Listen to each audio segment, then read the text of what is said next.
El alcalde de Denver dio a conocer la evaluación del departamento del alguacil tras escándalos de abuso policial y millones de dólares en indemnizaciones. Vamos de inmediato con Karen Vega con todos los detalles al respecto.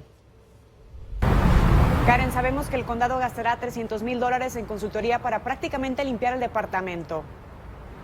Así es, Vanessa. Esto mientras ya son $8 millones los que el condado pagará en indemnizaciones por brutalidad policíaca. En un intento por reformar el departamento del alguacil de Denver tras demandas relacionadas con brutalidad policíaca y fuerza excesiva por parte de los agentes, la ciudad de Denver pagará $295,000 a dos empresas de consejería nacional. Durante la conferencia de prensa, el alcalde de Denver, Michael Hancock, admitió que los contribuyentes están ya cansados de las indemnizaciones millonarias por la negligencia y abuso policíaco de dicho departamento, que suman más de $8 millones en unos cuantos meses, y que con este estudio independiente esperan que las cosas cambien para bien.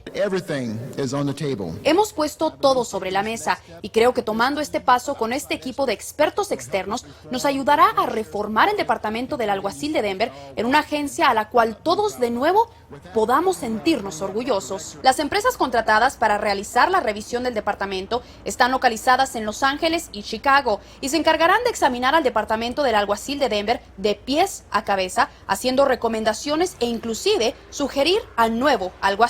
Los resultados del estudio independiente se presentarán al Comité Ejecutivo de Administración en la primavera del año que entra. Este equipo comenzará su trabajo en la ciudad el 29 de octubre. Al mismo tiempo de este estudio independiente, se buscará a un nuevo alguacil que podría llegar de cualquier parte del país, como ocurrió con el nuevo jefe del Departamento de Policía de Denver, Robert White. Es todo por mi parte en Denver. Karen Vega, Noticias Colorado. Regreso a los estudios. Contigo, Vanessa. Muchas gracias, Karen, por ese reporte.